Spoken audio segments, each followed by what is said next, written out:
Om.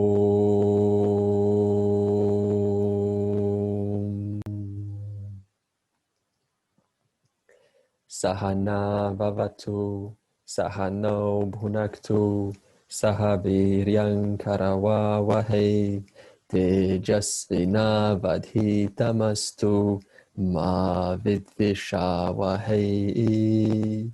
Om Shanti, Shanti, Shanti. May we be nurtured together. May we be nourished together. May we strive together. May our learning shine today. May we not quarrel. What is the aim of this text, which we are studying, the Bhagavad Gita? The aim is twofold. And the reason I'm telling you this is over and over is every time we get the context, it refreshes the relevance while we are listening. So the first fold of the Gita is to show us the final reality. And this means that besides these perceptible names and forms and names, these forms that we then by their perception attribute names onto in order to work in this world, since you cannot call everything one homogeneous content, therefore you have to individuate things by their names according to how they look like, how they sound like, how they smell like, etc. If you look deeper into them, if you take your time to analyze it, this is called Atma Vichara, self-inquiry, then you will see that they all collapse into the one final reality, which in Sanskrit, we attribute the name Brahman. And then we ask, how is this Brahman known? And the answer is, it is known as the most obvious presence, which needs no proof. If there is one thing that needs no proof, it is yourself. No one can tell you that you exist because you just simply do. And this presence is called I am in English, and in Sanskrit, this very same presence is called Atma. So when we say Atma, we're specifically referring to this one presence from the standpoint of the individual. From the standpoint of the total, this same presence is called Brahman. Okay, quick joke. Knock, knock. Who's there? I am. Okay, that's my joke. It's simple as that. So now the other person doesn't have to philosophize on who's this I, let's inquire into the nature of I, and so on. It's just so obvious. Knock, knock, who's there? I am. That's it. The very presence that I am, that's the one that is knocking. So this I am needs to, is anyone else having audio problems from Andre? Okay, so where was I? I was at the knock, knock joke. Okay, so this means it is very obvious, the person that says I am. And therefore, by this recognition that that same presence from the total is the same presence at the microcosm, which we call Atma, it means that you are the very final reality right now. Because we clearly said that there's only one content. Now, why are people telling me that my voice is crackling? Is it crackling or not? So the second component that this Gita is talking about, we've now covered the final reality, is we have to now bring this final reality back down to earth. And this is the beauty of the Gita. It doesn't keep you high up there, disconnected from everything, cannot relate with people. It just says, hey, wait a minute. In order to actualize this fact that we just talked about in component one, you need to ask yourself, how do you make that fact reflect in your day-to-day actions, decisions, and thoughts? So this means, how do I convert that highest knowledge into mundane living? Because that's where it really shines. If I cannot do that, if you cannot do that, then that knowledge is not firm. It's only firm when it starts to shine as a person in terms of your behavior, your words, how you speak, how you see the world, how you conduct yourself, what kind of responses you have with those close ones to you. That's when it really shines. And therefore, in order to fix this problem of trying to live somewhere disconnected from here, you need to bring one more reality. And that reality is called Ishwara. When you look at this world of forms and names, you see that it is organized intelligently. Nothing is out of place if you look deeper into it. For example, all forms are intelligently put together at each assembly. If you look at it at an assembly of subatomic particles, then it is not just random, random particles flying all about. Because if you zoom it out, you see that those particles make up atoms, and then atoms make up a larger assembly like molecules, and those molecules make up larger assemblies like cells, and cells in themselves have a mitochondria and so on, and they create an intelligent function of themselves, which then correspond with another cell. So not only is it intelligently put together at every successive level, but whatever is put together has a meaningful relationship with something else at its equal level. Like, for example, atom of hydrogen has a relationship with atom of oxygen. When you have two hydrogen atoms and one oxygen atom, you put them together, then you have something called H2O, water. And not only that, but this water actually helps us with our hydration. So nothing's out of place. There's an intelligence in and through everything. So not only is it intelligently put together, but also there is a intelligence between each and every form. So this means now that you need to incorporate this very fact that I just explained to you, that wherever you look around you, there is intelligence, even breathing right now, and how your lungs are able to capture the oxygen and convert it into prana. All of this is intelligence. When you start to incorporate this around you, and the question is, why should you incorporate it around you? Because all around you is nothing but forms and names. From the moment we wake up to the moment we go to sleep, there is just forms and names. Even to think, Brahman, I am Brahman, and all of these are words, thoughts, understandings. That is nothing but form itself. So this means you cannot get away from the fact that everything is form, at least from the standpoint of Vyavaharika, from this transactional reality that we're dealing with. So again, we're not trying to now discard it. We're trying to understand that wherever there is form, that's where intelligence is. And the truth of intelligence is this reality called Brahman. This is why in meditation, if you try to grasp yourself, you can't do it. If you try to grasp yourself as consciousness, the final reality, it's impossible. You know that experience? Trying to get to some state, and yet it's like soap. It never can stay. Why? Because Krishna says very clearly, you cannot be objectified. You cannot objectify yourself. So next time you meditate and you're closing your eyes and you're thinking, okay, I want to now reach this final reality. What does the scripture say? Impossible. So then how do you overcome this? Next time you close your eyes and you want to, quote, reach Brahman, what do? You simply say, you go into an inquiry mode. You say, okay, so there are thoughts of me, the doer, the subtle body, which is now trying to grasp the reality. What is that? Subtle body, antahkarana, buddhi, manas, and also your emotions, your intellect is trying to do that. And what is it doing? It is trying to work with what we call mithya. What is mithya? Ongoing changes. And what makes that mithya like that? What makes your thoughts, what makes your mithya thoughts like that? All knowledge, all power, called Ishwara. And what is the truth of Ishwara? Consciousness. Therefore, you cannot understand yourself because that is trying to objectify yourself. You cannot understand yourself in meditation because understanding means I'm trying to objectify the final reality inside the buddhi. Therefore, what do? Again, you say, okay, so whatever I'm trying to do now is a thought. What makes that thought like that? Ishwara, all knowledge, all power. Because without Ishwara, there's no thoughts, there's nothing. And what is the truth of Ishwara? The very awareness because of which I'm able to have knowledge about the entire experience. In other words, wherever there is experience, there is simultaneously knowledge of that experience. That's why we say reality is always, from the standpoint of Vyavaharika, two, if you look into it. Brahman and experience. Satya, mithya. Whatever mithya you look into, whatever changes you look into, you will also realize you're aware of those very changes. Therefore, Satya, mithya are together. Okay.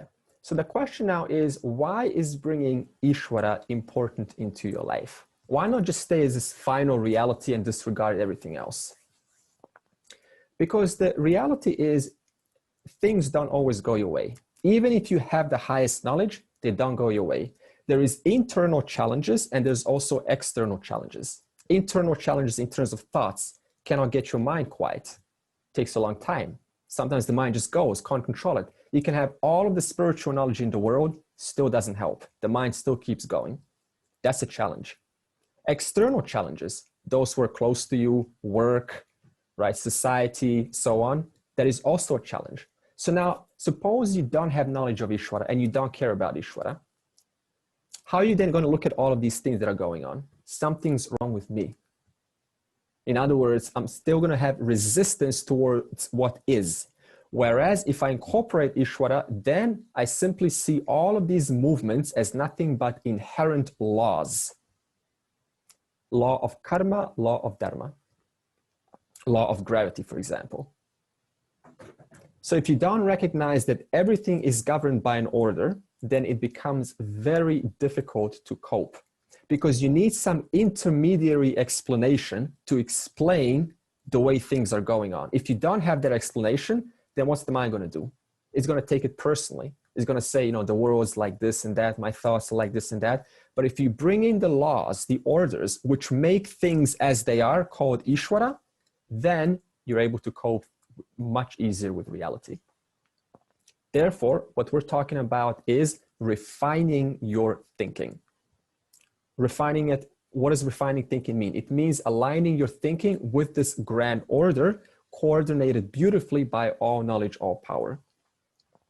To give you some context, what do you do with your physical body? You align your body with food.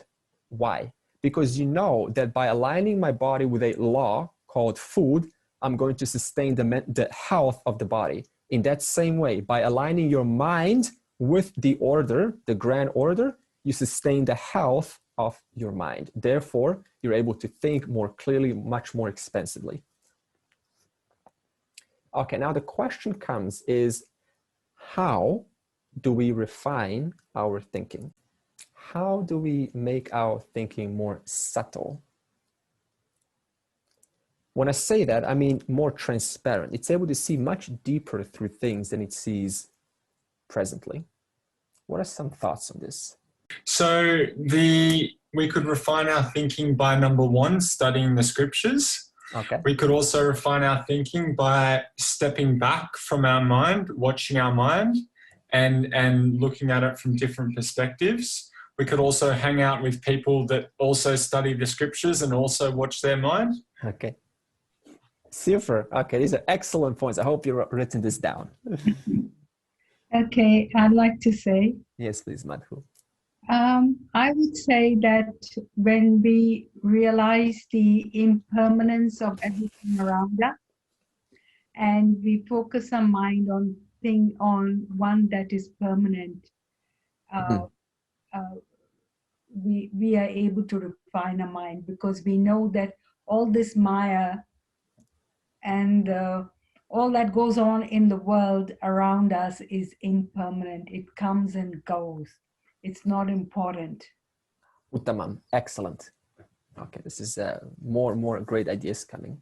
Anything else when it comes to your mind when we say, how do we refine our thinking? How do we improve the quality of our thinking? Doing some self-inquiry. Okay, good.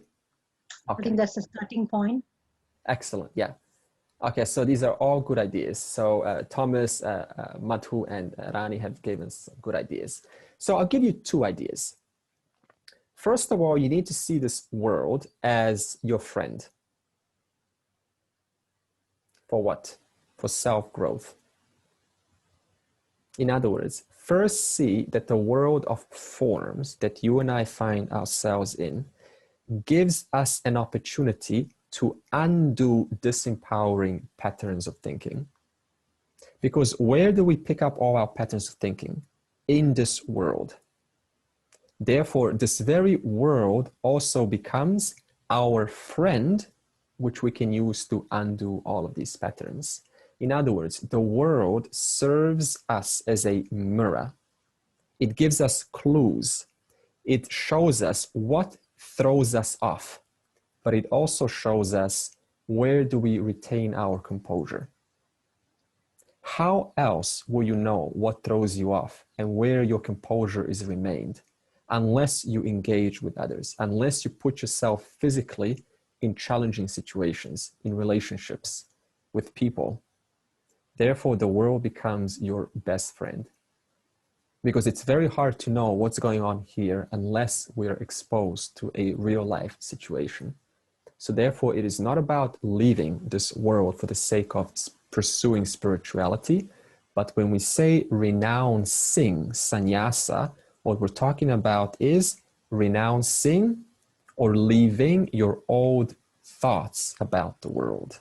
So sannyasa does not mean leaving physically, but rather looking into my thoughts and dropping them away, realizing they no longer serve us. They had their chance. Now it's time to move on. Therefore, renouncing thoughts means I'm letting go of these ideas. How do you do that? You simply say, thought, you have served me, you have done well so far. I no longer need you because I want to grow. I want to move on. Therefore, no thank you. You just simply make that affirmation, assertive affirmation to yourself. This means you're working with your own mind. The second way is you need to act deliberately in harmony with Dharma. I brought the word Dharma. It's going to come up a few times in chapter 12. So we're going to address what is Dharma, knowing fully that in chapter 13, it's going to be a lot more detailed. What is Dharma? Dharma means universal values. What does universal mean? It means there's no place where they don't apply. What is a value? Value is something that is meaningful. Value is something that is highly significant. It has a role. To whom?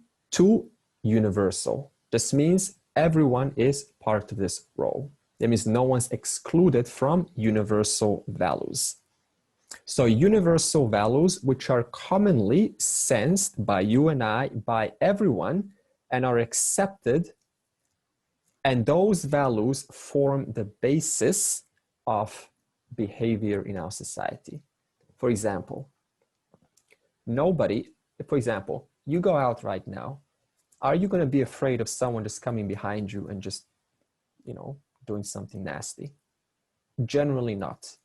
Why are you not afraid generally?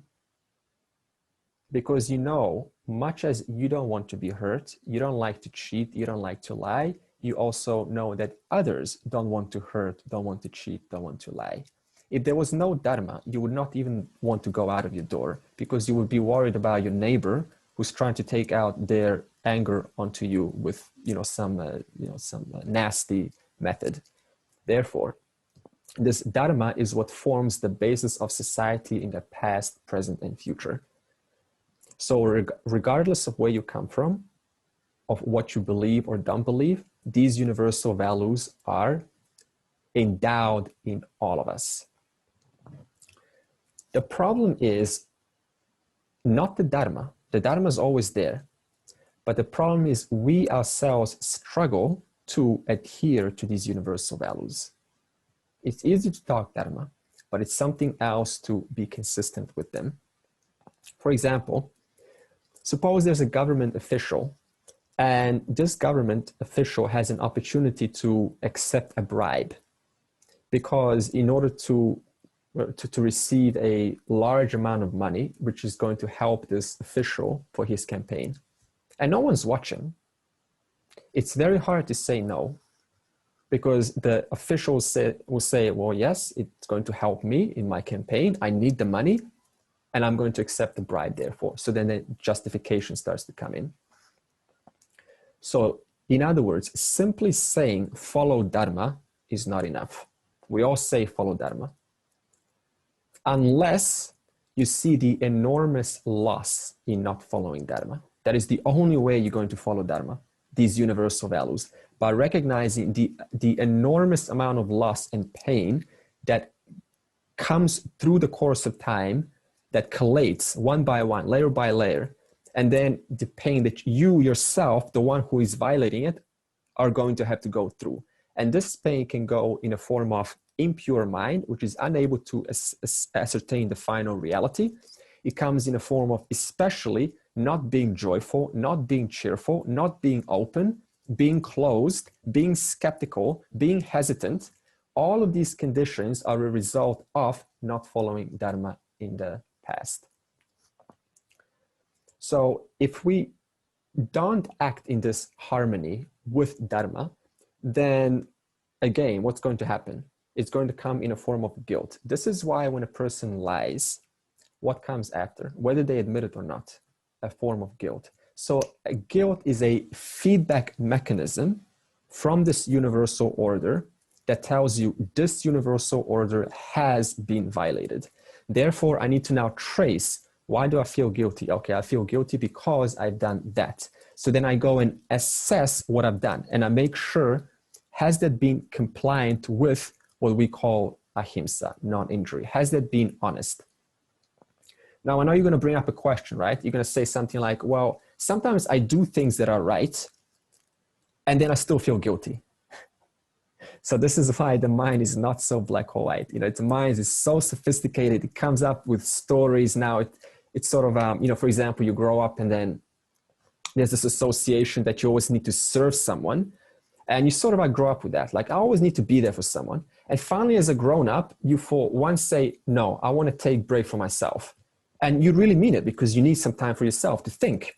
And then you go in your room and you feel guilty. So you've done something right. You have helped yourself and you still feel guilty. So this means you have two steps now, not only to trace back, why do I feel guilty? But then to go second layer and say, could this guilt be coming from some associations from my past, from this life that I've created? So that's two things to do. Okay. Also, again, if I don't follow this Dharma, you and I, then contentment is denied. Why is contentment denied? What does contentment mean? Just general sense of cheerfulness. The reason is because if the mind's living in guilt, shame, and embarrassment from making ongoing mistakes and not addressing them, at least onto oneself, not admitting them, then where's the mind going to live? In a state of past. Can you have joy in the past? Absolutely not. Because whenever the mind's in the past, what is it doing? It's busy chewing on things that are not addressed. And if it's in the future, that's just called ignorance. That means I'm living in some reality in order to escape what I need to address right now. So either the mind's in the past chewing on things that need to be resolved, or it's in the future planning its life 10 years from now, 5 years from now, imagining a better life as a means to ignore the very basis of what's occurring in my body right now, in my mind, and that is conflict. So this means the person has to be very cautious and address whatever feelings are showing up right now. That is the absolute best moment to address things, because it's very hard to now say, okay, what kind of challenges do I have? The thing is, that's very hard because there's no context. So this means, where is your moment of self-growth? In the present. When it comes, stop and look at it, analyze it. Where is this coming from? Is this traced to something that I've done in the past? And then work it and resolve it at least 50% that you can. Now, I want to bring the question of, again, Dharma. And I want to ask you, what is the difference between ethics and Dharma? Because ethics we use in the Western world, right? And Dharma is it's a Vedic word. If there is a difference, what do you think? I don't know a lot, Andre, but I think Dharma has it's substratum, like it starts from ethics, they're bound together. The ethics and Dharma work together. Oh, okay. So if you study the ethics deeply, you come to the same conclusion as to how Dharma has come about, you know. I don't know a lot. Okay, sure. Okay, no problem. I'll get to that. Yeah, Robert? Yeah, the foundation of Western ethics was written by Aristotle in his work on ethics. and it contains no reference to God. Okay. So there's no, Ishwara is not involved. Ah, excellent. Okay, good. Yeah, I was getting that direction. Okay, anything else? Also, is there anything to say ethics is universal? When we say Dharma, the universal aspect of it is inbuilt into it. Yes, ethics is also universal, absolutely. Mia? But isn't ethics colored by the culture, religion, and also societies and communities? But No, then Dharma is universal balance. no, Rani, I would rather stick with what Shiva said. Ethics, indeed, and also Robert, Aristotle will clearly say that ethics is also that is something generally agreeable across all cultures. Someone else wanted to say, Mina, you got unmute. Dharma is more about, like jiva, like it's more at the bodily level, like all the rules and everything, like laid down by the scriptures, but less to do with the spirituality, more with the, codes and conducts and rituals. Okay, fair enough. Yep. Any final thought? Okay, anything else? Dharma is the inherent nature of life. Speak the truth. Yeah. But Dharma is universal, but at the same time, it is extremely personal as well. Ah, okay. Wonderful. Okay, this is exact. Yeah. Go on. While I see ethics as the rules that we make around Dharma to protect Dharma of one species or society or in any particular situation. Right. Okay. Okay. So, okay. Anything else? Andre, can you hear me? Yes, I can. Go. This is Gökner. I wanted to say something. It is a bit of a confusion for me to understand Dharma entirely, because when you give an example like someone who lies and who cheats or who whatever the examples you've given, and a person who is doing those is doing it for a reason, for past actions and however this person has been living. And so, but I think the Dharma is like, if that person is being in pain afterwards and feeling guilty, as you said, they are making their own rules. That's how I think Dharma. So how much this impacts that person creates the Dharma, but it is common across like all individuals. So it is similar to what Mina says, but it is sometimes hard for me to formalize it. This is actually excellent what Gökner is bringing up. Now we're stepping into situational. We need to bring some context to, because Dharma is not black or white. Thomas, did you have your hand up? Okay. Okay, so let me now put this together. I want to bring, okay, so Mina said personal and also universal. So I want to bring Samanya Dharma and Swat Dharma. And Gökner has also said, what happens if, is it adharma if you don't know about Dharma? If you're just being conditioned and trained to naturally be dishonest? Can it still be adharma then? Yes, it is adharma. However, it has a different set of papa than if you know about Dharma and on the basis of knowing, then you use it to twist it and then to convince people. For example, the person says, I'm poor, I don't have any money, help me, I've got, and then, I carry a child with them, to make you guilty. And so they're using this intentionally. They're using Dharma, twisting it in their own way to cheat and lie. So they're clearly aware that something is being done that is dishonest. However, what if you're just sort of like, totally oblivious, like, you just don't know and you just sort of, you don't have the facts and you think what you're saying is true, but it's actually false. Can that be adharma? No, that's called ignorance. that is going to have papa karma, but a different kind of papa karma, sin, than the one that's in the example of intentionally causing you to feel guilty. Okay, now further, I want to get to these specific examples very soon. Okay, so ethics. What is ethics? Ethics is absolute values. And I think some of us already said this. This means it should be like this, period. That's how it is. So ethics has a sense of rigidity, black or white. It's like this and it's not like that. And you got to stick by that no matter what.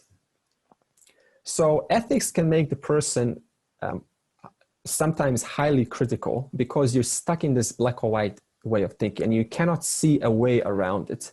So it paralyzes the person. And the paradox with ethics is that the more you want to abide by ethics, the less likely you're going to do that. Because life is telling you something else. Life is saying you can't, you need to slightly change, you need to slightly even bend to Dharma in order to get through. And yet ethics says you can't. Whereas Dharma accounts the immediate situation. This means I account what is going on right now. So Dharma is flexible. It is not rigid, unlike ethics. And one note that I want to put here is we do call Dharma ethics, by the way, but that is only after understanding what Dharma actually means. So yes, I will say Dharma is ethics, but I will redefine what Dharma is. So then when I say ethics, you also now link it to Dharma properly. Okay. Now, Dharma has two types. The first is Samanya Dharma. This is universal ethical values. This is where ethics also matches, gets a tick for that. And the second is Swat Dharma. Swaha literally means your own in Sanskrit, Swaha. So Swat Dharma is a compound. So your own personal Dharma, your personal duties on the basis of your situation in life, not someone else's, but yours specifically, not your wife or your kids, yours specifically. So this means that you have a unique place in this world.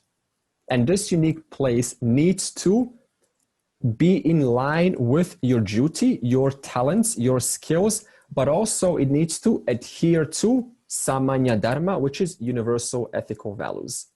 For example, all of us have different roles in life, no doubt. You're a mom, you're a father, you're a wife, you're a husband, you're a girlfriend, boyfriend, you're an employer, you're an employee, you're a friend. So we play so many roles just in one day. If not one day, then just 1 week. But each role that you play, what goes in the mind? I am deliberate in my thinking in order to avoid hurting. So this means as a father, I am deliberate in my thinking and I do everything I can to sustain the well-being of the child. As an employee, I am deliberate in my thinking. I do everything I can to sustain the harmony between myself and my colleague. As an employer, I fully do my job as an employer. I give authoritative, instructions, what needs to be done. But through all of those actions, what does the individual do? They're deliberate in how they conduct themselves with the other person, according to Samanya Dharma, to the universal ethical values, which mainly consists of non-injury. This means I do what I can not to injure the other person. That's why we say deliberate thinking. Why can we not make Dharma absolute? Because I said Dharma, okay, so ethics is absolute. Dharma is not absolute. You're going to ask, why is that so? The reason is because the world itself is not absolute. Everything in this world is relative. However, despite that, this world which consists of names and forms, this relative world which consists of laws and orders, still adheres to this certain ethical order, certain standards, which we call Samanya Dharma. So it doesn't mean now that the world is relative and it cancels out Samanya Dharma.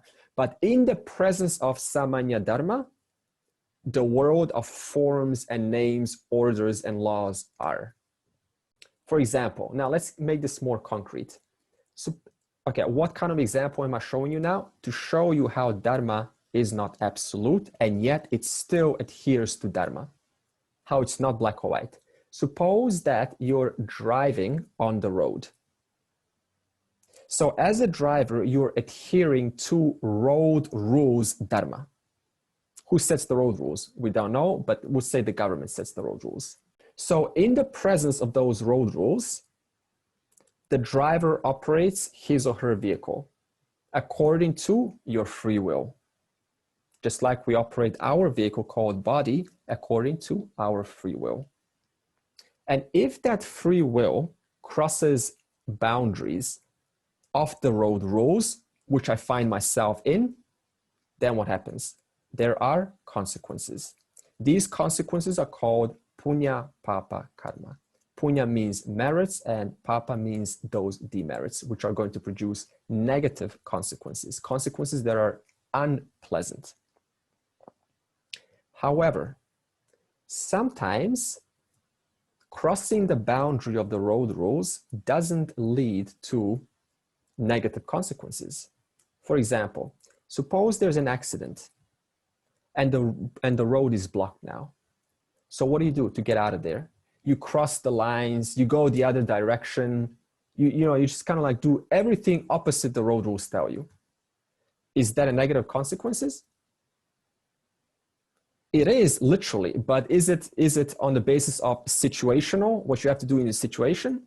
Absolutely not. Because what are you doing? You need to get out of the situation. Otherwise, you're stuck there causing more traffic. And the only way to get out of that, huge a car pile of mess is you need to cross the lines, you need to break the rules, go the other opposite direction in case the explosion, is going to get you. Does that punish you? Absolutely not. Why? Because you are applying what's called situational ethics.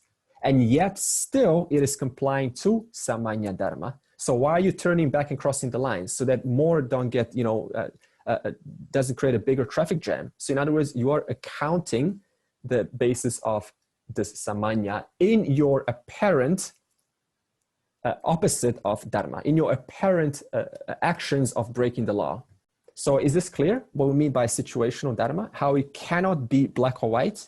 The other example is typical is Arjuna was asked to wage war by the Lord himself, by all knowledge, all power. He said, go and kill, go and spill bloodshed, technically commit murder, a lot of it. And not only to those to people who have not done anything. Not like they did something, but they haven't done anything. They're like innocent. And what does the Lord say? Go and kill them all. Again, it is not black or white because they just happen to find themselves on the side of Duryodhana. Therefore, and if Arjuna does not take care of the situation, then who will? And he's the only one, his Swat Dharma is the only one capable of resolving this conflict. Therefore, what does the Lord say? Go and adhere to Samanya Dharma, to the universal order, by killing them all. So it looks like apparently I'm breaking the law, but what am I actually doing in the long run, in the big picture? I'm actually retaining the harmony of existence. In other words, Dharma accounts the entire whole, the past, present, and the future. It means that Dharma requires a highly refined mind, because you need to get out of this black or white thinking, like, okay, well, I need to do this, I can't lie, I can't cheat. Sometimes you do need to lie, sometimes you do need to cheat, and I'll get to those examples. They may be a little bit controversial, but we need to bring the elephant in the room and to show you how it is impossible to be 100% honest in this world. Because just to be born on earth is what? Mixture of Dharma and Adharma. Can I ask a question? Yes. This particular example that you mentioned is perplex me forever in terms of the Lord asking Arjuna to go and do his duty of killing, relatives and other people and whatnot. So I think the thing about, you said in terms of how Dharma is relative and it changes in terms of how the perception is. As an example, I'm just throwing in an example just to help me understand more than anything else. Yeah. If I were to think, it's a fantasy, right? Just an example. It's just a wild example. If I were to think that Trump is a bad person, right? And in my own mind, if I were to kill him, then the world order is retained. And if I were to do that murder, if I were to go march to the US, if I were to get access to Donald Trump, Yeah. If I were to kill him, in my mind, if that's going to bring peace to the world, is that good dharma? I don't think so. I don't think. I think when we are thinking about actually that if this person, if we kill them, then the world will be in peace. I think that's not the peace. Is it? Why is it? Why do you feel it's not peaceful? You know, Trump, looking at Trump and looking at Trump's action, because it's his action. He will get his consequences in other forms. So that means the peace is not in us watching it. So we need to self-inquire why we're feeling like that. Yeah. So I don't think it's dharmic to do that action. Yeah. The world is full of Trumps. Yeah, that's okay. We have limited knowledge. Hey, We have limited knowledge. Just an example. Yeah, I understand. What I would like to say is that when we, as far as Dharma is concerned, we need to look at our own Swat Dharma, what our duty is. Our duty is not to go off and kill Trump. Good.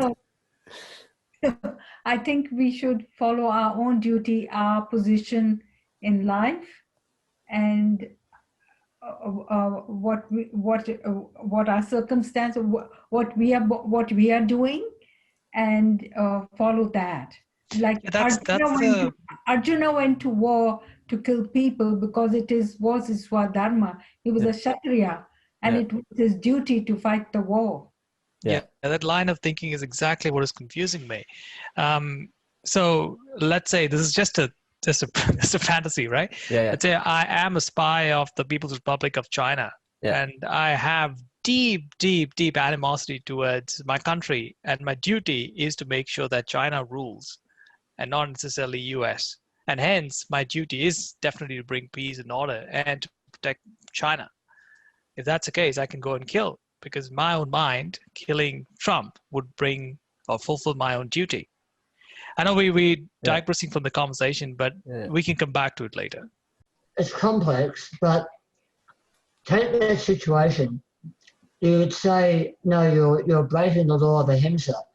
But if you had inside information, he was going to set off an atomic bomb and kill millions of people, then you would be preserving the Dharma of ahimsa by killing him, even though at the apparent level, you are behaving adharmically.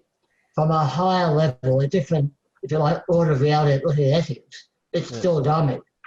So it depends upon how all-encompassing your perspective is and whether your personal sarupa is involved in a dharmic level with that situation. Okay, good point. Shiva, did you have your hand up? Yeah, this is kind of a tangential example that I was thinking of when we were talking about situational awareness. Sure. Like most of us have heard of the Tesla autopilot car. Yeah. So that's basically trained on artificial intelligence and machine learning to make situational decisions based on the inputs it is receiving. Yeah. So they ran the model on various situations. So for example, the car is driving and there are two people on the road and there's going to be an accident. Yeah. And the only way is to kill one of the people, or run into one of the people. Yeah. So what would he do? So they put a pregnant woman or a woman with a pram and a man, and the car's model automatically chose it'll always go and kill the man. And then they put in a model wherein they put in a situation wherein there was a black man and a white man of similar ages. It'll always kill the black man. Oh my God. Right. So these are these ethics. The problems of ethics are now a big problem in the whole machine learning and artificial intelligence. I think they missed a little bit of racism in that algorithm. So these machine models are trained based on the data we provide them, and if we have bias in the data, that's and that bias is going to pass on to the programmer. The programmer is going to add those biases into the algorithm. So that is the case of a machine trying to do a black and white situational awareness thing without a bigger. I was just going to say that I don't think we can tell someone else what they should do. It's always situational, and we can't really know that. And I think it's something we all want to do, is tell others what they should do, but in the end we probably don't know the whole situation. Yeah, good. Lloyd said we don't know the background. You know, this person is also not just what we see. They're also, you know, they're a caring person in other situations that we don't know. Yeah, I just wanted to say that just because believing that you are right does not mean that what you're going to do would also be dharmic. Yeah. Like Ajay said, that he feels that this is the only way to survive or to protect his country. Yeah. Yeah. So we should not think or connect dharma in that manner. That what I think right is dharmic. Yeah, And sure. Then how would you know? What is good dharma, not good dharma? We'll get into that. We'll get into that. How do you know as this unfolds, especially in chapter 13, this will be clear. So we're not going to get into what's right or wrong now. Yeah, and the second thing is the killing should be the last resort only, should be the last solution. In this entire Mahabharata episode, Krishna tried to avoid the war by doing the what do we say, sandhi in English? You know, he tried to negotiate, and he tried many. And avoid the war. And once everything failed, and everybody was in the battlefield, then only he said that go and kill them, because they are not ready to change, they are not ready to talk. And these people at the opposite side were only doing a dharmic action. Yeah. Okay, this so is a... just like that, okay, let me go and kill, you know. Yeah, so what Meena just said is exhaust your options. And, you know, of course, now someone can bring the debate and say, well, you know, how do you know that more options are going to even help? What if they don't help at all? However, putting that besides the point, the last option is taking someone's life, literally. Yeah, Robert? Just one final thing. In situations like what we're talking about, often people resort to what's called the utility principle, which means things can be looked at from many different ways, but you resort to the greatest good for the greatest number of people. So in the case of Arjuna, it might be bad for the people he's going to kill, but ultimately it serves society and delivers the greatest amount of good to the greatest amount of people by fulfilling those actions and preserving society's general rules. Yeah, good, excellent. So he's saying that, you know, helping the greater good is the gauge as to how to assess the situation. You know, you can even bring this case, what Ajay said with Hitler. You know, so suppose someone, you know, sensed that Hitler was clearly clearly misguided, and he took action to assassinate him. The question now is, what kind of a world will we have today? You know, would we have gone through this massive industrial revolution, and you know, the countries actually starting to trade between each other, because a lot of, you know, activity and improvements started to happen after the war. So both ways there are consequences. We just don't know which, you know, whether killing or not, how that would affect, because we just don't have all the information. It may do nothing. It may even create a larger resistance. It may even show, okay, see, the ones who are right always get killed. Therefore, he was even more right than we thought. That can even happen. Often that does happen. So getting back to the topic of Dharma, what the Vedas say now is that this Dharma is a law. So in other words, it cannot be disregarded. Just like gravity, it's a law. You cannot, whether you believe it or not, it is there. So how do we now take this in a form of intelligent thinking, knowing that Dharma is a law? First of all, you need to ask, if Dharma is a law, when I say Dharma, I'm talking about Samanya Dharma and Swat Dharma. If that is a law and I am oblivious to it, thus I disregard it, can I actually circumvent the consequences just because I don't recognize them? No, you cannot circumvent the consequences. So this means you need to get educated. It is in your good to get educated about these very laws. And the second is you need to understand, because it is a law, it means that every cause, no matter how small, minute it is, it produces an effect. Everything counts. Smallest thinking action, it produces an effect. That's just the law of karma, cause and effect. So following this dharma, first of all, has nothing to do with appearing like you're a good person, to get that straight. In other words, it's not about appearing like you're a good person in front of people, how you're always content and never lose it and always able to hold your own. This is actually called dishonesty, right? You're trying to put on a facade, whereas the real person wants to express their emotions. So we're not trying to put a facade of dharma in front of our close associates, because that actually hurts you. You're not being honest to yourself and to the other. You're hiding by putting on what you're not feeling. You're not being congruent. Okay, but rather, instead of putting a facade, you're simply understanding. It is in my good to adhere to dharma because I don't want to get burned. We just said, for every cause, there's an effect. You cannot circumvent the consequences, no matter how hard we try, because we're not the creators of this universe. So again, what if you don't recognize dharma as a law? What's the consequence? By following dharma, then if you see others violate it, right? So suppose you're a good person and you see other people violating dharma, what are you going to say? Well, they're violating it, then why should I follow? In other words, it's going to become much harder to comply to ethics, to universal order, universal values. If you're a good person and you see others constantly getting their way and getting way more than you're getting.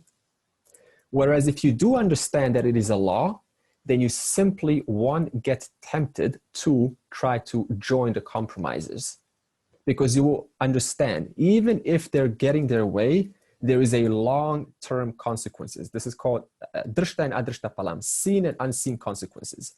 We may not see it immediately, but you just wait 10, 20, 30 years, even next life, it is all gonna come back and you just cannot escape it. Suppose that everyone around you is overcharging foreigners and you're one of those people that, gets tickets from the foreigners. This happens in India all the time, when a foreigner comes on the airport, and everyone's just like, how do you call it? Like bees to honey. You're the honey and then the bees just swarm.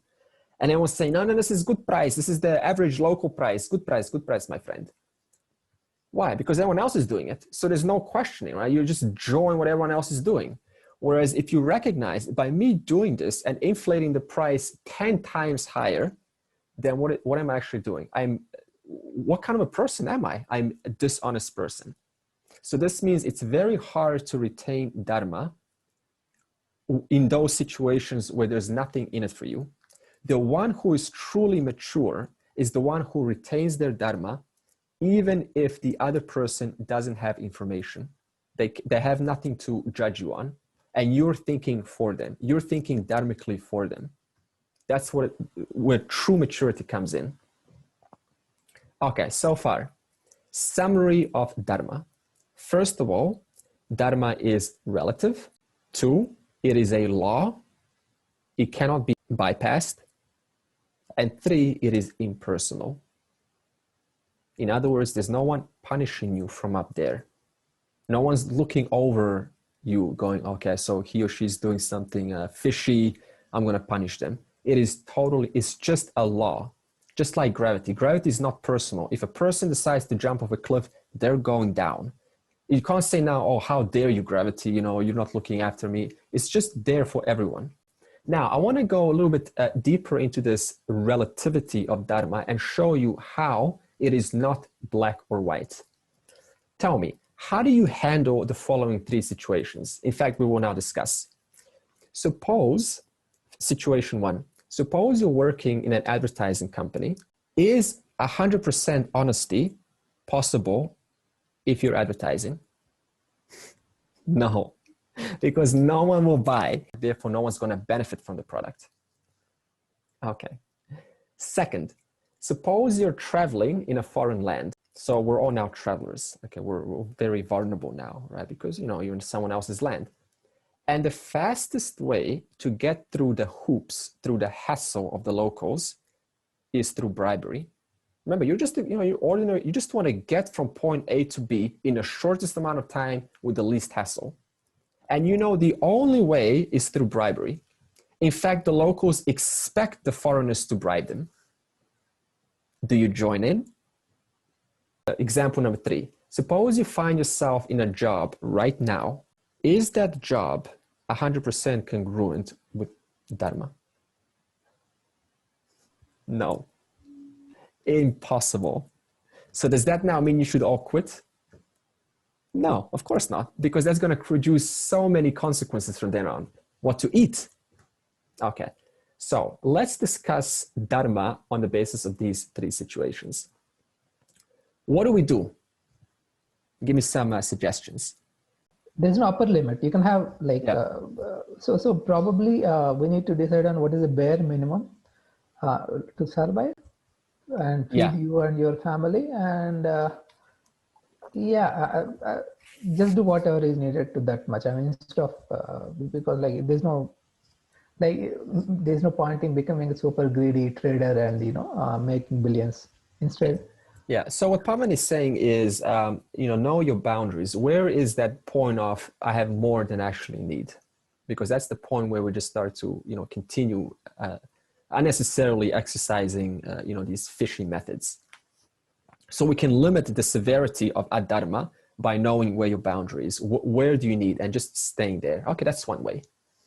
What's another way? To go through these tricky situations where you're almost forced to apply adharma in order to move forward. Because we know that applying adharma has papa consequences, right? Talking about your second situation where you have in a foreign land and you have to give bribery to get from point A to point whatever. Yeah.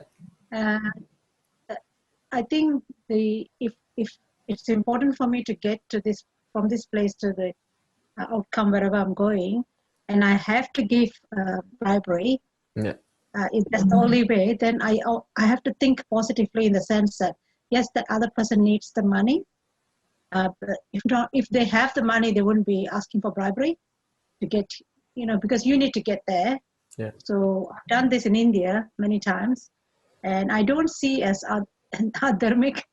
I see is that just something that you need to get there. So it's your course of journey.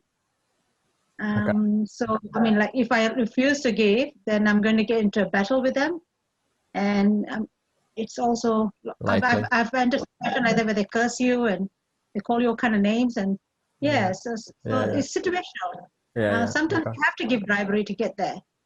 You have to give more than what you really.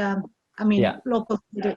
What Pavan was saying. So that's good. So in other words, you can still give, but then hold your limits. Maybe negotiate. So just to make it somewhere in between. I just wanted to say that maybe we need to sort of like zoom out a bit and think of these 3 situations. I would personally, from the limited information and the example that we have quoted, it does appear that I'll go ahead with, bribing and marketing. But I like to zoom out a bit and think of it in terms of my entire life, that I try to live most of my life according to Dharma and not just these particular situations which I cannot avoid. And maybe learn from these experiences, think of this as God's will, and learn from from those situations, try to grow and lead the rest of my life in accordance with Dharma. Okay, good. Kritika said that you look at your life on a bigger scale. You're trying to do your best you can. However, you do find yourself in these situations that will require you to apply some dodgy methods. And like the only way you can really get through is, to say, to comply. Yes. So I have 3 points for these tricky situations. Yeah. The first one is I always ask, what is at stake of doing or not doing anything? For example, Krishna said Arjuna to kill these people because Samanya Dharma and the harmony was at stake at that point in time. Right, got it. So if I'm at the foreign land and without bribery, I can't get out of that land, I can't come back. Right. I have to be bribed. Yeah. And second thing that I ask is, whatever I'm doing, is it going to harm somebody else and I'm doing it just for my own personal gain. Okay, you're counting both sides here. Right. So I just don't want to harm others just for my own personal gain. If it is equal situation, maybe equilibrium in the society, then it's fine. Yeah. And the third thing is, like others also contributed this point. The first one is, don't get into the rat race, especially in the job, and create your own boundaries. Because I work in a corporate, in a company. Yeah. You know, in the corporate world, you know, there is every kind of politics is done. There are a lot of things that are being done, but I've never faced myself in those situations because I had created my own boundaries that, okay, no for this thing and yes for other things. So create your boundaries. Create your boundaries, good. So all of our methods, our ideas that we shared is, we're talking about thinking, I'll use Kritika's words, we're zooming out, we're being a little bit more creative, a little bit more innovative. That is, we're refusing to participate with this, okay, here's what's offered and therefore I take it or I don't. You're looking at in-between options, because what happens often is we find ourselves in these situations and we say, okay, so here's what I'm shown and I only have an option of yes or no. So we limit ourselves by our own thinking about that situation. So we need to think in between. For example, traveling situation, one thing that you could do is, instead of submitting yourself to these physical meetings, which usually involve like bribery, like at the ticket shop, then you can just look online. Is there a way that I can get a ticket online and then print it and then just use that to get through, instead of dealing with this section where we know that bribery is going to happen? So that's one thing you can do. The other example, what this innovative thinking is, if you know the movie Schindler's List, remember Schindler's List? Anyone see it? So Schindler was a member of the Nazi party. And at that time, you know, the Jews were being assassinated left and right, basically treated like animals, no value for life at all. And Schindler, being on the Nazi side, he was able to see a little bit more. He was more humane in the sense of seeing the value of human life of the Jews, just no different than his own people. But he was working as an employer of a company. So what he did was he used his position, his employer position, to employ the Jews and use that as an excuse for them not to be killed. So he said, these are my people, my employees, don't you kill them. So in other words, he was thinking outside the box, because think about it. Suppose you find yourself and you see, mass murder all around you, and you're in that same party. And you say, oh my goodness, this is terrible. What do I do? Then you say, wait a minute. I do have a job and I do, have I do produce products or manufacturing. I can make those people work for me and I can use that to save them. In other words, you're using the least that you could do is think like this. This is called creative thinking. Another example is an official from the IAS, the Indian Administrative Service, used an innovative method to overcome bribery, because he was working in a situation where it was normal to accept bribes or to take bribes from businesses. And the officials, the department that he joined, the officials noticed that he was very honest. He was an honest man. And this made them very afraid, because they thought they're going to be exposed by their bribery methods, because, you're a government official, you're supposed to be honest. So what did this man do? Out of fear, because he recognized, all odds are against me. So what did he do? He didn't want to quit.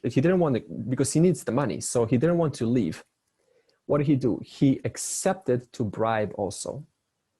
Okay, you say, okay, that's a start. Now what? What did he do the next day? He went to those businesses from which he took the money, and he secretly gave the money back to them. And he said, give this money to charity. So every day he accepted bribes. So he keeps his associates happy. Like, here, see, I'm also bribing. Next day, he goes to the business and hands the money back to them. So this is the innovative way of how we can think in between and yet still participate in this world which consists of both dharma and adharma. There's always something that you can do. So it's up to your thinking. What's the conclusion so far about our conversation? First of all, if you're 100% firm in ethics, rigid, impossible to move forward in life. In other words, being 100% compliant to dharma, unfortunately, you're completely paralyzed from doing anything. You're just stuck. Can't get a job because you're trying to be honest. Can't lie just for the sake of keeping someone happy. So you tell them everything and they constantly get angry because you're so honest.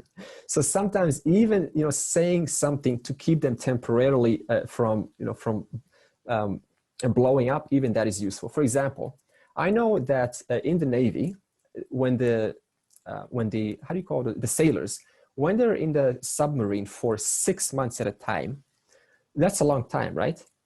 Now, what happens is they have no contact with the world. Now, suppose one of the parents of those sailors dies. You know what the Navy does?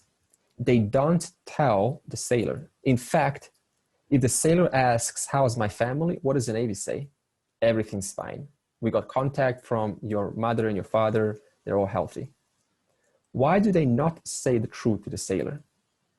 Because if they did, what good is it going to do if the sailor is underneath the submarine for months at a time? It's going to lower the morale of the sailor. And that sailor is going to lower the morale of every other sailor in the submarine. They simply cannot afford that. So what do? They tell the truth once the submarine is at bay.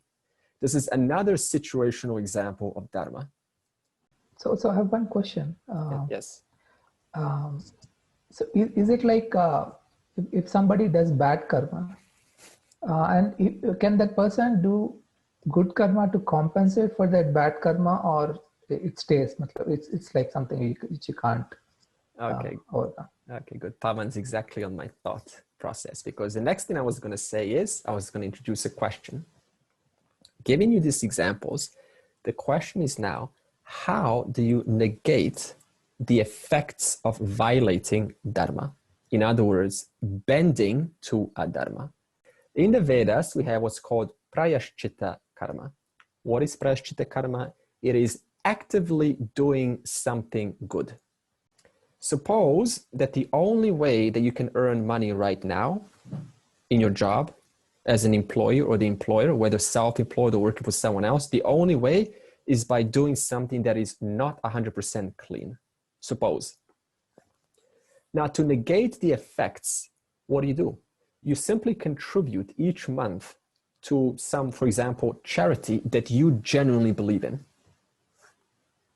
For example, I was just looking on YouTube, and when I saw this, I was crying in tears, because there was a man in India called Kailash Satyarthi. You heard of him? Kailash Satyarthi. So what happened is Nobel Prize winner? Is it the same guy? He is an Indian reformer against... He won Nobel Prize, I guess. Kailash Satyarthi. Yeah, he won some rewards. And he's an Indian reformer against child labor. So what happens in India is these children, 5 or 6, they live in these villages, and they get exploited by, these, certain men who come to these families and say, we have a job for your children, and they can be digging the stones and extracting sometimes cobalt or iron or something, diamonds or gold or whatever resources are around in those villages. And these families are so poor, they have no choice. In fact, they're so poor, they cannot even educate their children. So you're kind of like stuck in this tricky situation. Your own children are being exploited, and yet you have no power to stop it, because your children are actually bringing you the money to feed your children, and you love your children. So he noticed this happening on a massive scale in India, and it's happening still, especially I know about diamonds. They're being imported to London, and then London is making huge profits, the diamond company. And so he said, this has got to stop. I want to give education to these children. So he set up this foundation, and he started to promote this on YouTube and around the place. And it's got quite popular. His video that I saw that made me cry was 7 million views. The moment I saw this, and because he created like an hour documentary what's happening to these kids, I said, I have to contribute. And it makes me feel good to do so. In other words, I found something that is personal to myself, just like you find something that is personal to you, something that really touches you at every level. I'm not talking about, okay, so Red Cross, you know, they're out there, so give to them. There's nothing wrong with them or anyone, just you need to find something that is personal to you. And you just simply contribute something every month. It makes you feel good because now think about it. My money is actually going to children, which I love. That's just a great feeling. In other words, not only are you helping, but also you're negating all of that, all of those negative, those situational conditions that you're forced to be at the mercy of almost. This is called prayashchitta karma. Now, a little warning. Yes, Kritika? Index finger went up. Just on the specific examples of charity, there are a lot of organizations, charitable organizations, which do in turn engage in unethical behavior. So by contributing to organizations, which I myself would not maybe know that they're into something unethical. So am I doing pa or am I doing a punya? In your case, you would be doing absolute dharma. That would be punya karma on your side because you're doing the best you can with your limited knowledge. You don't have all knowledge. So from your standpoint, it is actually punya karma. But from their standpoint, it is actually papa karma because they're getting resources for further exploitations. And who suffers? They're going to suffer because of that. So this means in that case, you don't have to worry. But it doesn't stop you from researching further. It doesn't stop you from canceling your charity the moment you discover something potentially fishy. Again, we cannot now use this prayashchitta karma to go, okay, super, I'm so happy I heard this. It's not going to give me a chance to increase the levels of my adharma even more. So that means the more I cheat, I can just cancel it out the next day with prayashchitta karma. It doesn't work like that. Because the mind's so sophisticated, it just keeps on finding innovative ways to circumvent these Vedic scriptures. Okay, why not? Because it is Ishwara's system. No one can cheat the grand order, right? You're not the one that runs the system. Okay, so again, the original question that I posed was, how do we refine our thinking? Again, the answer is, why am I asking this? Or the question is, why am I asking this? Is because the quality of your thinking is the quality of your life. The quality of your feelings, how you feel about yourself, the world, God, everything is the quality of your thinking on a day-to-day basis. So we have to now ask, then how do I improve or refine the quality of my thinking? We said, number one, see the world as your friend, a means for self-growth. It is a mirror. And number two, act in harmony with the grand order called Dharma. Okay, so now this is going to bring another question. We're talking about thinking here, refining your thinking. You're probably going to ask sooner or later, what role does intuition help or have in making thoughtful decisions, thoughtful, educated, informative decisions? Because intuition, we cannot discard. So we have to now ask, what is intuition? Accumulation of previous janmas, can we say that? What? A knowledge that was accumulated from previous lives. Okay, knowledge from previous life, good. Is it Dharma speaking to you? Dharma speaking to, okay, yeah, I'm going to put that, okay, excellent, Dharma speaking. And natural intelligence. Natural intelligence. Okay, I'm going to put this in also, natural intelligence. Yep, excellent. Just a response to learned patterns. Just normal response to learned patterns. I'm going to put this in what Pavan said, knowledge from the last life. So also knowledge from this life. Learned response, learned response. Okay, so we got learned response, knowledge from past lives, also knowledge from this life. We've got Dharma speaking to you, excellent. And we have natural intelligence, which I will also put in category number one, learned response, except it's obviously assessed.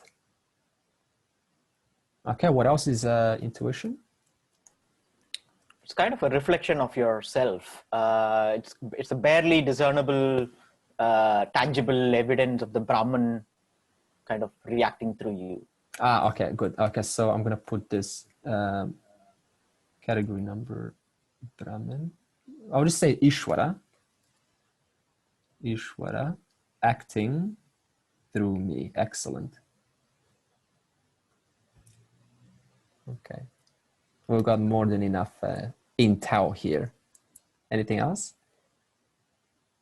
Okay. I was going to say it's the capacity of your capability of assessing the situation depending on your clarity. Excellent. Okay. This is excellent put together. So capacity to reflect. Wow, a lot of good knowledge here coming. Access to a level of consciousness beyond analytical thinking. Good. Okay, I'm going to also include that. Oh my goodness, too many things to talk about. Okay. Andre. Yes. Intuition is a gut feeling. You can be wrong as well. You can be wrong as well. Even better. Oh my goodness. Intuition, gut, wrong. Okay. Trying to keep all these notes. Okay, so it's enough. Thank you so much. Okay, what is intuition? So at times, what happens is without processing any data, like you go through the day, you just go through your business. So without processing any data consciously, you just suddenly receive a spontaneous insight. It comes out of nowhere. You didn't instigate it. You didn't deliberately call it forth. It just comes spontaneously. And it's sometimes very strong. It's got a certain flavor to it. Sometimes it's very sure, bright. It's got a color. It's like loud or something. And this is what we call intuition. Now, the question is, where does this intuition come from? The answer is two sources. And you actually gave me the answers for all of them. So I'm just going to put them in the two categories. The first one is what's called, the first source of intuition is your subconscious mind. All events that you've gone through from birth, you can even say past life, but we'll just stick to this life now. All events you've gone through are stored in your subconscious mind. This is why upon near-death experience or some moment of inspiration, you can have your entire life flash before you. You literally see things in detail. So we know for a fact, and you don't even have to go that far. There are people with a certain brain condition that are able to remember any event whatsoever. So we have no doubt whatsoever that the brain indeed records everything. What you've seen, what you heard, everything. All of this is stored in your subconscious mind. So in this subconscious mind, there are many connections that are made on the basis of all of the events that have happened in your life. And they're all related to past events, which we've been saying. Now, these connections go beyond your conscious knowledge, because if you were to be conscious about them, you'd go crazy. You could not drive a car. You could not be present with a person. There will be so many thoughts going on in the background, what's happened, all of the connections that are being made from yesterday's teaching. You just wouldn't be able to function at all. So this is where the subconscious mind comes in. What is subconscious mind? That mind which takes the past events and in the background, it chews on it, it processes it, it works on it, allowing you, that means your conscious mind, to operate in the moment. Okay. Now, at times, this subconscious mind outputs a message right now, today, in this moment, to your conscious mind. And this is what we call intuition. It's just spontaneous. So where does it come from? The subconscious mind. So now, why do we call this intuition? The reason is because, number one, we haven't attempted to call it forth consciously. We haven't applied our cognitive mind. So to explain what it means to receive information without using your conscious cognitive mind, we give that a name called intuition. So as Gottman was saying, actually it is nothing but, what he was saying, capacity to reflect, but coming from the subconscious mind into your conscious presence. And then what is our response? We have two responses. Either we ignore it. Why? Because we're habituated that whatever information is received, it should be on the basis of my conscious thinking. If it's not conscious, we disregard it. That's the first thing we do. The second thing we do is we listen upon it and we act. Those are the two choices. Now, there is a caution. Yes, Shiva? Sometimes we don't even recognize the intuition. Yeah, good. So in other words, I'll get to that now, why we don't recognize the intuition. So there are two cautions to this. The first caution is, who said it? Dave said it. Okay, so he said it wrong. Remember that? So sometimes not every connection in the subconscious mind is based on wisdom. Because you made conclusions in the past, but how educated were you in the past? Not very much. In fact, every day we get more educated. So this means the limit of my education was the limit of my conclusion based on the past. And that conclusion now comes into the present when you're much more educated than you were back then. So what does this mean?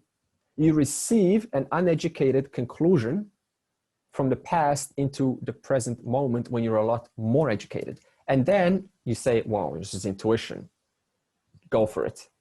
So what does this mean? It is not always right. It is a 50-50 ratio. Sometimes it can guide you. Sometimes it can misguide you because you don't have all of the facts. And the subconscious mind can only conclude on the basis of what you have heard, what you have seen, and by whom you have been taught by. If the person was uneducated themselves and they were your teacher, then whatever they told you, that's the kind of subconscious intuitive thoughts you're going to have in the present moment. For example, there's a case scenario where one of the, I think it was a man or a woman, they were asked, so what made you choose this partner? Like, I think it was like, after they split or something. And one of them said, oh, I intuitively felt she was the love of my life. I just saw her and I just intuitively felt that was it. And on the basis of that alone, we got married, of course, divorced later on. So what does this mean? And of course, we attribute names like, oh, she's my twin flame, he's my soulmate. And then we just kind of like add these terms to make our relationship more special. But it's just a relationship, end of the day. It's just a neutral, two people coming together, trying to help each other to expand. So we don't have to attribute these special names onto a relationship at all. Because it's all just a childish mind trying to make itself feel special. Okay, so this means number one, it is not always right. And number two, if you always go by this intuition, then there is a risk of becoming judgmental. For example, we say, oh, I don't have good vibes about this person. Next, not good vibes about this person. Next. But have you actually applied your conscious mind to listen to who they are? No. In other words, if I've made a certain conclusion that a person with a black skin has a certain attitude, then what's my intuition going to come in the present? Okay, the moment I see a black person or a certain color, what does my intuition say? No, I don't have good vibes. Next. So this is why we need to apply our conscious analytical ability besides just buying into our intuition. So what does this mean? When the intuitive thought comes, you apply your viveka, your discrimination, knowing fully well that it has a 50-50 ratio of being right or wrong. If you just go for it, well, you're risking it. Okay, now we've also had in history whereby many discoveries were made through this intuition.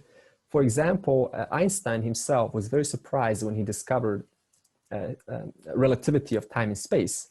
But why did he have that intuitive thought? Because he spent years mastering the subject. So whenever we see these discoveries, like, wow, just a thought of inspiration, you look into that person's life, they know everything about the topic, not everything, but they know a lot about the topic back and forth. So this means the intuitive thoughts that help you are also on the basis of how much you know about a particular topic. And what happens in science is then when you bring this theory of relativity to the science panel, because it is coming from your intuition, I think also a DNA strand involved intuitive inspiration or something. A lot of discoveries came from this inspiration, that's called intuition. So what happens is then you have to take this to the scientific panel and you have to prove it logically how it is actually true. So what happens is, suppose you now to go to a panel and then the experts say, okay, well, here's a formula. How do you now fit this formula with your intuitive inspiration? And you need to now explain. So this means you get attacked by various opinions. If you can hold your inspiration, then it becomes knowledge. Therefore, most of the science facts that we gone today went through this process of going through what's called attacking that knowledge on the basis of the panel. And then that knowledge becomes firm until someone else shows a way to actually disregard it. That's why science itself evolves. Okay. The second source of intuitive ability comes from Ishwara, and we've all actually, most of us have mentioned this. It was Lloyd, right? Dharma speaking. Okay, it's Dharma speaking. Okay, so what happens in life is we create conclusions. We create narratives in our minds. So this means our minds becomes full of conclusions and narratives. And this very mind that's holding these narratives is operated by the orders of Ishwara. So what does this mean? Wherever there is mind, that's exactly where God is. Right in your own thoughts, right in your own emotions. And yet we're looking for God elsewhere, right? So this means if I have lots of thoughts, lots of narratives, it makes it as though I am distanced away from God. That's the irony. The very God that I am seeking is right here making these thoughts say, I want God. And yet I don't know him. Why? Because I'm holding narratives in the mind. Now, what happens is through the years, as you start to purify this mind that's holding these narratives, you start to resolve these narratives through knowledge. It purifies this mind. It makes the mind more silent. And as it makes the mind more silent, it makes this person gain a wider access to Ishwara. Now you're going to say, how is that possible? I just explained. What is making your mind work? Ishwara. So wherever there is mind, I'm talking about your mind, right now, that's where Ishwara is, in that every single moment-to-moment thought. So this means through a pure mind, you're able to access what's called Ishwara. Ishwara is all knowledge, all power. This is why wise people have a certain capacity to access these thoughts that don't come from their own thinking, but rather comes from this, what's called Ishwara intuition. How does this come? By purifying what's called Antahkarana Shuddhi, purification of your Antahkarana. There's a movie called The Man Who Knew Infinity. You've seen this movie? A man called Ramanujan, he intuitively just received inspiration from he was an Upasaka. Upasaka means a devotee of his goddess or God. And he just received all of these amazing insights, new mathematics that were undiscovered at that time. So Professor Hardy in Cambridge noticed his capacity. So he called him over. And what happened is Professor Hardy wanted to prove logically that this intuition is indeed correct. He wanted to provide a logical sequence how to arrive to this intuitive. So in other words, you had two minds coming. One mind was entirely Ishwara intuition. It was just coming. No reason how it comes, no explanation, no logic, it just comes. But Professor Hardy was totally opposite. He was like, no, you can't just say it is all right. You need logic to demonstrate how to arrive from A to B to C to D. And two minds during the beginning, they were like totally different. Why do you need to know all of this? Just here's the answer. So two minds come together, and what did Professor Hardy do? He taught him that he needs to train his mind step by step to identify what is it doing to arrive to this answer. Whereas Ramanujan taught Professor Hardy, the extremely rational guy, that sometimes you just need to let go from this rational logic, trying to quantify everything. It has to make sense right now. So they were like an extremely awesome pair. And on the basis of this partnership, there's a movie that you should watch, The Man Who Knew Infinity. Okay, so the conclusion, of course, is here that you cannot always go by intuition or rationale, and you cannot always go by your intuition. They both need to work together. That's why I say when the intuition comes, apply a level of rationale, thinking into it, assessing it, and then make your decision to go ahead or not. So this means rational by itself is incomplete, intuition by itself is incomplete. They need to be married together. The summary so far is the pure mind gets attuned to Ishwara, and this is expressed as intuition. You don't know where the knowledge is coming from, but it is still coming. From where? All knowledge, all power, which is making your very mind work right now.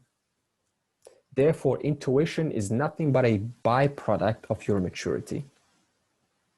So it's not to be used as a highlight. Some people make it a highlight, like, you know, I can read things. That's not the point. It is just there as a byproduct showing you how much you're maturing in the spiritual journey. Therefore, the more you're progressing, evolving, the more intuitive you become. I want to revise the 5 sadhanas of chapter 12, which constitute what's called Bhakti Yoga. So we've now done with Dharma, we're done with the intuition. We're now on to the next topic, which is revision of the 5 sadhanas. I'll start from the top.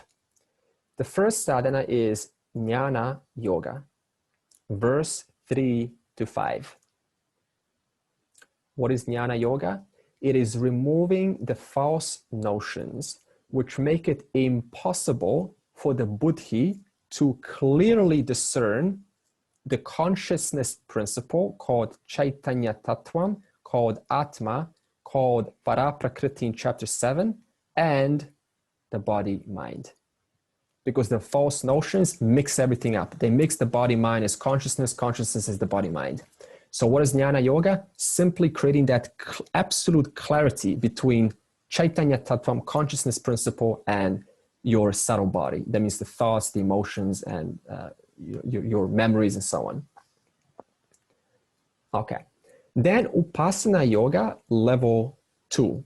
This is verse 6 to 8, which I was hoping to do today, but we will do next week. Verse 6 to 8.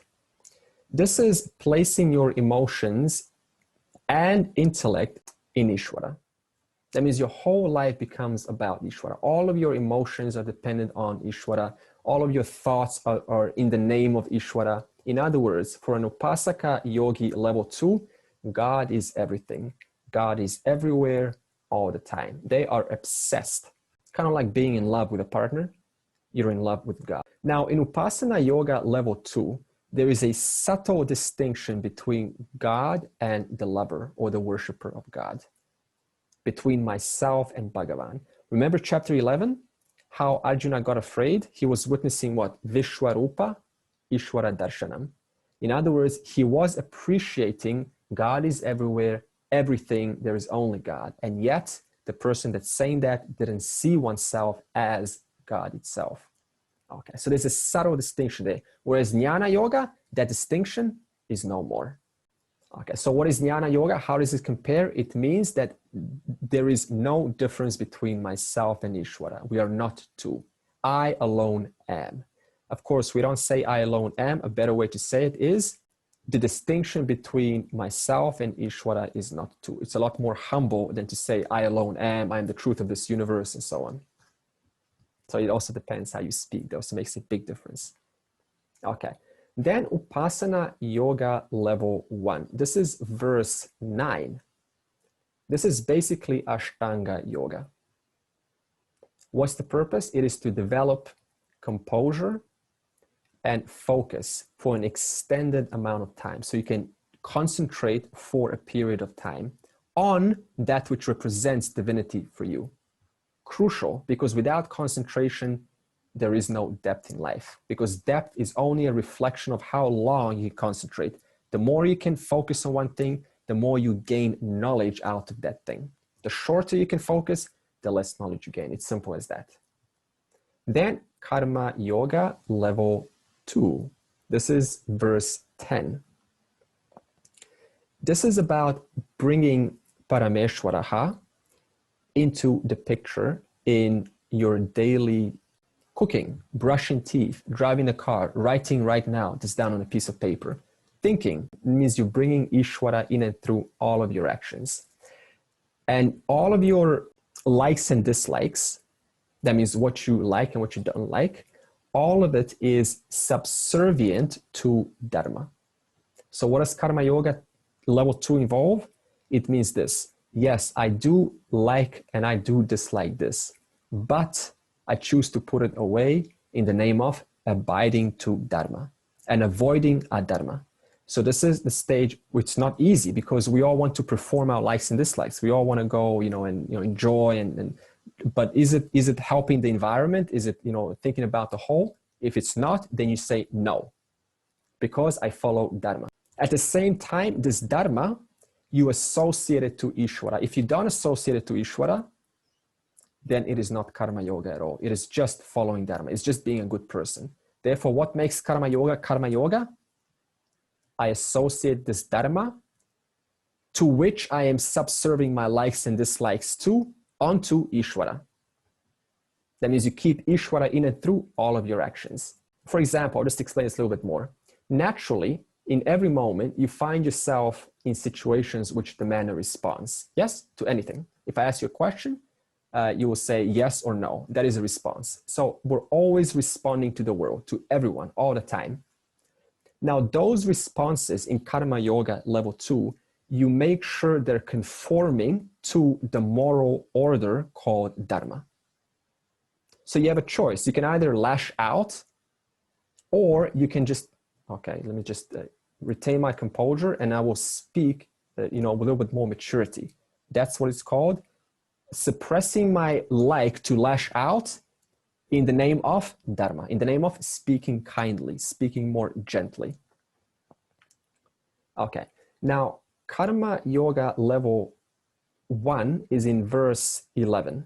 This is whereby your likes and dislikes are so strong, there is no way you're able to make sure they subserve Dharma. Impossible. So what happens here is we say, no problem. You can still continue exercising your strong likes and dislikes, your raga dvesha, and you can still have liberation, but you need to do something.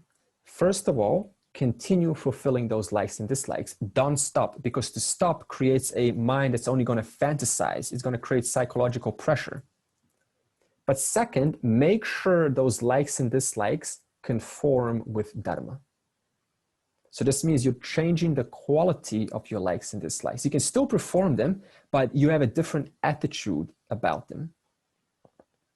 At the same time, ensure that this Dharma, you associate it to the presence of Ishwara. So don't just say, I'm conforming to Dharma.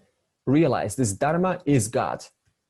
So this means it trains your mind to adhere, to abide in the presence of Bhagavan.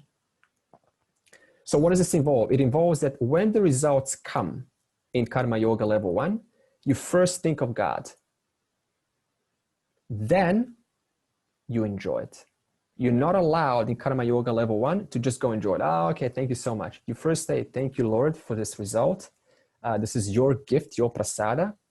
And then go and enjoy your result. So this means it trains your mind to ongoingly address the presence of Bhagavan before you receive anything in life. Okay.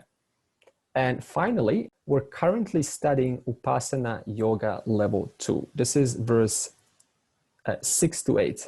And this involves your mind constantly being centered on Ishwara. So this means the fact that all around you is Ishwara, you're simply acknowledging that fact. And this world is governed by this all knowledge, all power. Now, the question is, what does it mean to say, center your mind on Ishwara? Because that's what Upasana Yoga level 2 involves. What does it involve? How do you live by centering your mind on Ishwara? So the crux of the teaching in level 2 Upasana Yoga is you must match your sankalpa and vikalpa. So now you're going to say, what is sankalpa? Sankalpa means your most wanted goal, your chief aim, your primary desire. For example, my primary desire is increasing or having an ever-growing clarity. I want to be in a place of no confusion. The world is transparent. That is your primary desire. Now the question is, why is sankalpa necessary?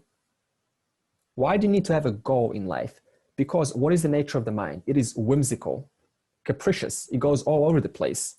So this means it has wills, desires, wishes, fancies. So if I don't have a goal, then where's the mind going to go? towards wills, wishes, desires, and fancies. So this means you need to intentionally create a target for your mind to abide to. Because what's the nature of the mind? It's whimsical, it's random, it's not you. You don't have a problem. It's just the nature of the mind. It simply takes on whatever is in the environment and then it puts its focus onto that. Then what is vikalpa? Vikalpa is your secondary goal, your intermediary goal, your secondary desire. So if your main goal, sankalpa, is to make a dinner, then what are your secondary goals, vikalpa? Cutting the veggies, washing the dish, maybe sweeping the floor, right? Cleaning the sink. So all of these vikalpa are in the name of fulfilling the sankalpa. Okay, so again, before we close, what does it mean to say sankalpa and vikalpa must match? It means that all secondary goals, that is vikalpa, become subservient to the primary goal, that is sankalpa. For example, the young man, an aspiring young man or woman, has a goal, a vikalpa goal, to become a doctor. Why? Because for the sake of serving mankind. That is his sankalpa. However, the young man also has another desire, and that is to become a politician. So this means he's got a second desire, another vikalpa. Why? So that he can serve mankind, sankalpa. So whether it is becoming a doctor, vikalpa, or becoming a politician, vikalpa, it is for the sake of serving mankind, sankalpa.